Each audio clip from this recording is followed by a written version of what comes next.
What's up, guys? It's John with National Sports Entertainment, and I want to do a quick recap of just where we stand on the week. We had a good week, especially because we closed our more important games. Of course, we're only halfway through the week, and I wanted to go into a couple games. Now, I already went into this game and why I like the Saints to cover. You can see it's moved to 3.5. When I picked it, I do believe it was 3. If you watch that video, it was 3. So you might be looking at a clip. Certainly wouldn't hurt buying the half point. But I like the over in this game as much as the play, if not more. The Saints haven't gone over all year, and I think it's a perfect game for them to go over. Jameis, again, I always thought Jameis was a draw. And whether it's to give him some value if they ship him to the Jets, again, that's been my theory for a bit, or they just want him to look strong. I think he will. Again, he's a former FSU #1 pick, so obviously Florida is really his hometown. So I like Jameis. Now, the reason I like the over again is the Saints haven't gone over, and you're going to get Baker versus Jameis. This is a college rivalry grudge match. Now, I'm not saying, I don't even know if they play each other. I think Jameis was quite before Baker. But my point is, it's still two #1 picks from, I think Baker was #1 pick, from top schools, prestigious schools that have a huge history with each other. And you just happen to have a guy that was on, again, he was drafted by Tampa, now he's not. Great revenge game. And someone went into revenge games. Tropic Ace has covered it on my YouTube. He commented on the channel. I think someone else even talked about it. There's 5 this week. I don't know them all. I know one's Ridley versus the receiver that used to be on the Falcons. He's on the Jags now. I find that interesting. He got busted gambling, I believe, when he was with the Falcons. And he wasn't the only Falcon that happened to. So I wouldn't be surprised if he got a good old beatdown here. Or if he gives them a beatdown, because I just have a feeling, again, the Jags are going to be treated a lot better, especially in London. So I personally like the Jags here. I went over that, but that's one of the rivalry games. I know we got Zeke versus the Patriots, and again, there's like 3 more, and I just find them all to be very interesting. So one that, like I said, one of the plays that I like besides the Baker story and the over-under there is I like the under in this game. So we've had the Broncos go over every game. Obviously, after last week, the Dolphins went over on their own. And we have the Bears, who are 2-1 on the over. So both teams going over a lot. And I think that 46.5 for these two teams, I think people are most likely probably going to be 50-50. You might have the public leaning the under. I'm not saying it's going to be exact, but it's really a middle-of-the-road line with 2 horrible defenses that have been sliced up every single week. So I think it just makes sense. I like this game a little more than the Saints play. I like the under here because the Broncos are 0-3 on it. The Bears are 1-2, or on the under. The Bears are 1-2 on the under, and the Broncos are 0-3. So I think it's going to get hit pretty hard. And the story to watch is obviously going to be Russell. And speaking of stories, I wanted to go into something interesting. I went into why I liked this game, but I like it more. I played it as a leg 2, and I'm going to go into it in a second. This is a huge game. The reason it's a huge game is because you could see them saying Josh Allen slipping out of the league quarterback tier. I went into this earlier this year. It's like they've slowly been putting the seeds down that, hey, guess what? Allen sucked all along. Tua is better. Lawrence is better. Hurts is better. And there's a long list of guys and other guys that are closing in on him. Herbert. So why did this happen? I am not positive. But I think Allen's going to continue to do well. I think they need to establish that Tua is the better quarterback. Now, last time these guys played, the Bills knocked the Dolphins, who had an injured Tua, who had an injured Hill, out of the playoffs. And To me, it just doesn't make much sense that the Bills would win this matchup. I don't get the logic at all. So, like, of course, anything can happen. But to me, the Dolphins winning's a pretty close no-brainer. It's my favorite pick besides the Jags. Obviously, the Lions was like my favorite. The Jags is my favorite. Lions were like number 2. And then Miami here. You have to remember, there's not a ton of undefeated teams left. And if I'm not mistaken, we only have one undefeated team in the AFC. 4 weeks in, that's not going to cut it if they lose, and every team's lost in the AFC. So to me, this has to be the Dolphins division. The Dolphins are the ones running away. The Bills, Patriots, and Jets can fight amongst themselves. More importantly, the Bills can fight other teams for wild card spots. Beginning of the year, I'd gone into why I thought the Dolphins would win the division and the Bills would not. So I think that's going to hold up. You could see DeMar Hamlin's returning, so you could say, uh-oh, that makes me nervous.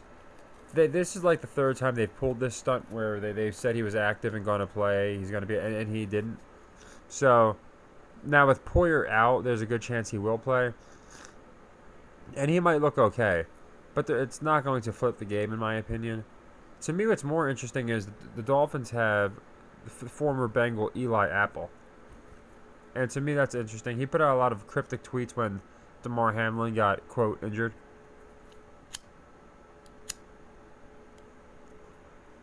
Because we really don't know what happened, I think. Something else happened. But it's a rivalry game for a lot of these guys. And Eli Apple loves to talk some crap. So to me, what makes perfect sense is the Dolphins, I think they might beat him pretty bad, to be honest. I think this 2.5 is a little ploy where the game's not even going to be close to that. But I can see a lot of trash coming from Eli Apple. And, again, we have Tua and Hill healthy now. I don't think it makes sense. Now you could say whether in Buffalo or Miami will win at home. Again, I think they're going to do a lot of switcheroos this year. And I really do think we're going to get Tua and Hill just looking absolutely unstoppable. This is their first real test. I hear people saying, hey, why would they have the Dolphins win? Everyone's going to be on the Dolphins after last week. And my answer is it's the exact same reason as the Colorado game. The reason I had Colorado was because in that game, if you look at the first couple weeks, they had Colorado look, oh man, this team's great, this team's unstoppable. And then all of a sudden, we have, after that happens, they get absolutely destroyed. They got completely trounced by, I'm looking for an article, sorry. There's an article I want to show you guys. It went into a very interesting number. Anyway, they got completely trounced by Oregon, and it took 3 weeks to get people on them. It wasn't like they won a couple games and destroyed a team that they shouldn't have beat and then had a crazy comeback and all these things happen. They've had games where they basically went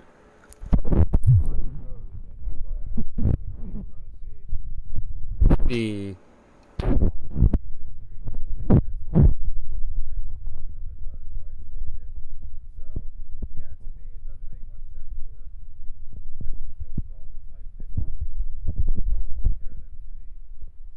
Dolphins, then have them lose not even a quarter through the season. I just don't think that makes sense. So I could see it happening again. You get to like week 8, week 9, probably like week 13 we see it. But I think they're going to push Dolphins, Eagles, who can stay undefeated longer, something like that. So yeah, I don't understand why they would kill the hype when they basically are just building it. And you got Hill, you got Tua. Remember, they were talking about, Hill's been talking about Mahomes. Mahomes been talking about Hill. So it's interesting that they're going back and forth, and you better believe it's going to continue this year. We predicted Tua getting injured last year. We really did. If you remember, obviously, it was a long time ago. Before he got hurt, like the night before he got hurt, I did a video on it, and I went into why I thought he was going to have a quote concussion, because they were teasing it a lot. And it was when they were really teasing like the injuries, like, oh, you got to be careful with these injuries. And sure enough, he got tackled and then just kind of slammed his head into the ground. So, very interesting. But this year he's obviously healthy as a horse, and they want to get behind him. Now, I found this number to be very interesting. Sacks like never before with 1 sack and 101 pass attempts. They couldn't have just said 100, could they? Right? Even 101 as it's one more. If that's the exact number, I get it. But any other time, and this is the stuff I look for, they're just gonna say 100. Hey, he's thrown 100 passes without a sack. Like to put in the 101 is just stupid. It just happens to be the game we're playing. We're playing on 101. And I don't think these things are coincidences. It just makes no sense to me.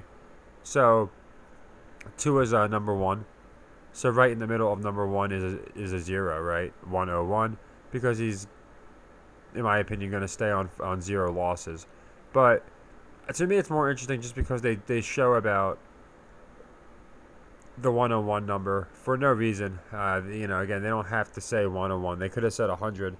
And it happens to be the exact date that we're playing. So, like I said, we had this one already, but as you can see, I added the Bucks Saints to go over, and Broncos Bears. I decided to make this a leg 2, just because I think it's worth playing as a leg 2. We have both that really suck on going under. They've gone over a lot.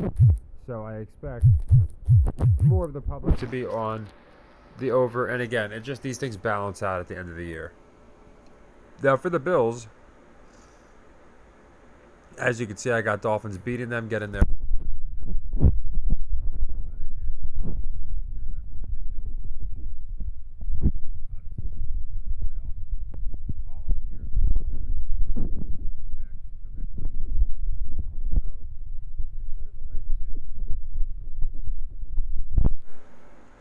I want to make this a leg 3. I think we do have one leg 2 loss that we missed. Oh yeah, Duke. We picked Duke to win. Let me see. I thought it was Duke. There was one. Oh, that's it. It was Vandy. Okay. So we have Vandy. We actually have 2 Vandys that missed. We had the cover and we had them going under. So that's fine. All we're going to do, and the way this works, by the way, if you've never, done the system, well, I know a lot of you have. So if you've already played the Bills for 2 units, you're just gonna add 2 units, and not the Bills, but I mean that game. So if you played Miami for 2 units, you're just going to add 2 more units. And what I like about this is it's a leg 3 for plus 130. So typically this would pay 1.3 units. But now, it's a total of a risk of 175 to win 230. So you're looking at about $55. I do $25 units. Should they win, it's a 2-unit net profit. So going one, or we push the first one. So, this was a push. Okay, you know what? Sorry guys, I am a professional. That way when you watch the playlist, you'll see everything is perfect. And again, I do everything live. I do it for a reason. Okay, so here's leg 3 that's open, which means, just put in perspective, we open a sequence. If it wins on leg 1, we move on. If we lose, we move to leg 2. If we lose, we move to leg 3. This and the Jags are literally our only open leg 3s, and we are 59 sequences in. It's actually as a leg 2 right here. So it's a total of 60 sequences, and we have again, I'm not saying we're not going to have more, but we have 3 leg 3 losses. That's all, which is minus 21, and then everything else is profit. So we're getting close to 30 units netted. We were at 20 to 25 coming into the week. We didn't have a crazy football day. We actually lost a few more than we won, but we got Colorado, which was by far the most important.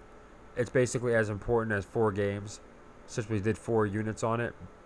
And another big one that came in for us was Alabama. They came in with the easy cover, and I just thought they were going to come in and get it, because Again, every team, if you look at my video 2 videos ago, I did my pie theory. Every single team, and I think it's 5 of them, 5 or 6 that I picked them to win, unfortunately, but they all covered. And I literally just picked them. I picked my Alabama because the spread was 145, and it was like 3-1. I think the record was 3-1. They would move to 4-1. So 3-1, 4-5 was literally Alabama left to right. If you read their record to the right where it shows the spread, I found it really interesting. So yeah, the pie picks seem to be working. We'll have to see if that is a nice trend we can run with. And yeah, I absolutely love the Dolphins to beat the Bills. Also, with Dion losing, it makes me a little more bullish, right? Buffaloes. Now, they haven't followed suit with him every week, but I look for every little tiebreaker I can get. But as you can see, again, 60 sequences in, and only 3 three-legged losses. So I'll be doing a recap of exactly where we stand. It's somewhere in the net of 30 units. Again, just because with smart money management. You can see I made the Raiders a leg 2 to win. I think that's safe. It's not going to be a leg 3, but I think at the 2-1 odds, it's good to play for a little more. Nothing changed on the Cardinals, Niners, of course. I absolutely love that pick. But yeah, we're doing really well. We just have a couple leg 2s. We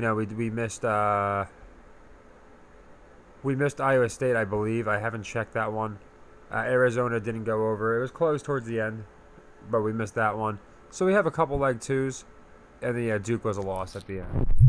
So that I'll take all day. We do really, it gives us 2 more cracks at it. And again, we're going to be over. I think by the time we're 100 sequences in, we're only going to have like 5 leg 3 losses. Now, you never know. That's just what I think happens. So yeah, I think we flirt with Dan Marino. They've been showing him a lot out of nowhere. This is a guy that they barely showed before. And when they start doing that, it's usually for a reason. So I have a strong feeling we're going to have Dolphins undefeated, Eagles undefeated, and the Niners lose theirs. Everyone was expecting Niners Cowboys. Instead, we might get Dolphins Eagles, and kind of reminiscent of last year. Only this year it's going to be, oh man, who's going? Can the Eagles be the undefeated team for the second year in a row for the longest time? But yeah, with Hill and Tua, the narrative they're trying to pull, I don't see why you would rug pull them and have them, yep, business as usual, Bills beat them. Especially in a game where the Bills are at home. Public, especially at DeMar, there's a lot of emotional betting. People are more likely to be on the Bills, in my opinion. And again, the 101 thing is so interesting. They play at 1 o'clock. Again, Tua's number 1. So the fact that you have all that, and they're showing, yeah, it's been 101 passes. They could just say over 100. It's been 100. But they have to say 101 passes since he was last sacked. I find that all to be very interesting. So I decided to make this a leg 3. I think they continue him looking very dominant. And yeah, the rest of them, again, I've gone into them in great detail. Rams, Colts, like I said, I would lean Rams, but I'm not playing the game. It's the only one I officially didn't play and I didn't put it in the rig log because it's just a dumb game to play, in my opinion. Unless you feel like you have a good read on these teams. For me, terrible read, so I'm not going to be trying to read these 2 teams. And yeah, we went into every other one, so not much else to go into, except I think we're going to have a good day tomorrow. Obviously, Jags and Bills or Dolphins have beaten the Bills are our 2 leg 3s. So obviously splitting them would be fine. A perfect split would be fine. I would take that. But I personally think that we're going to get a win on both games. This one's another one. They moved to the 3.5. It's funny because I appreciate it too. Double P brought it up and Swag brought it up. The idea of waiting to do my videos, because when I don't, not everyone, but a good bit of people just copy my videos verbatim, and it's pretty amusing. But the issue is in this game, now you see it saying 3 here, but then when you're here, it's on the way to move. It says 3.5. This is what happens. So I really like to get picks out there before the line moves too much. But again, sometimes it moves in our favor, so that's not that big of a deal. But this one, we got in when it was 3, and I explained that they could definitely try and pull a 3-point game. And same with the other 3-point game. Bucks Saints was 3, and it moved to 3.5. So they pull these clips all the time. It doesn't mean we're getting exactly a clip, but the one good thing is I have the Saints winning outright. So if you have not picked the Saints yet, I think it would be smart. Another thing I noticed is, weren't these guys both for number 1 picks? So again, we have 101, and both of them being, first overall picks. I'd probably side with the guy who wears number 1 in this case. So again, it's looking good for Jameis. But I find that interesting that they both are number 1. I think Baker was a number 1 pick. I could be wrong. So if I'm wrong about that, then forgive me. But 1 o'clock, 101.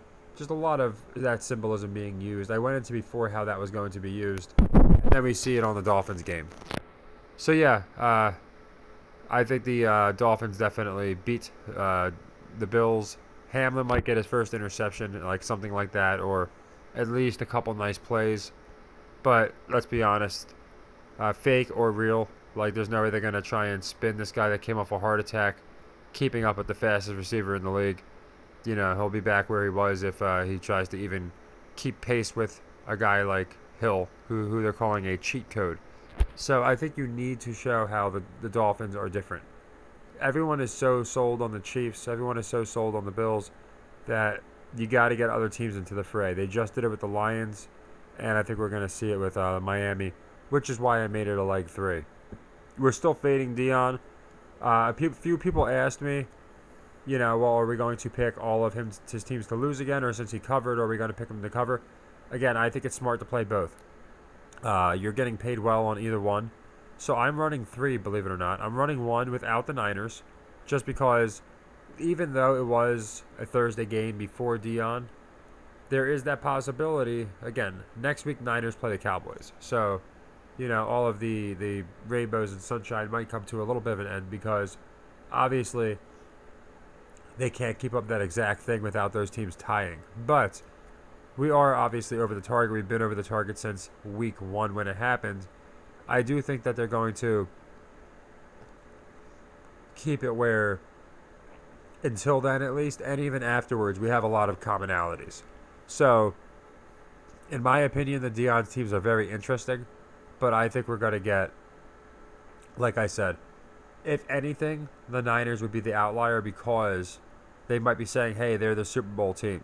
So, I do find that interesting, because they were the only one, even though it was before Dion, that bucked the trend last week. So they certainly might do it again. I don't think they're going to, personally. I love the Cardinals, but I think it would be fine to play the parlay, the 5-team parlay. A 4-team without the Niners is still going to play 50-something to 1. And then just one where all the teams cover or don't cover, depending on. So obviously we'd have all the Dion teams that lost covering. So, because obviously they did cover. Now, I'm more on the wins, but again, the playing all 3 parlays is perfectly fine. You can split it up or do it whatever way you want. But again, I think we'll do fine either way. And I think we're really on to something here. And it's not just Dion. There's other players it's going to be connected to. So I'm going to be looking into Ken Griffey, who's now just a cameraman for the Cardinals. I found that interesting. They're showing Jerry Rice again. Obviously, his son just had a good game. So I'm going to be looking into a lot of different players, not just Dion, because that'd be a little naive. They're not just going to have one guy where everything runs through. That being said, for the last several weeks, we've been doing very well because of that one guy. So thank you, Coach Prime. So the only new plays are going to be the Bucks Saints over. The under on the Broncos Bears is a leg 2. And I am making Dolphins beat Bills a leg 3, where you're going to be getting about plus 130. So, I had a good day today. I think we have a better day tomorrow. I'll definitely go into the Chiefs, Jets, and other games. I just like to wait and to see how we do in the early games to assess the later games. So, take care, everybody.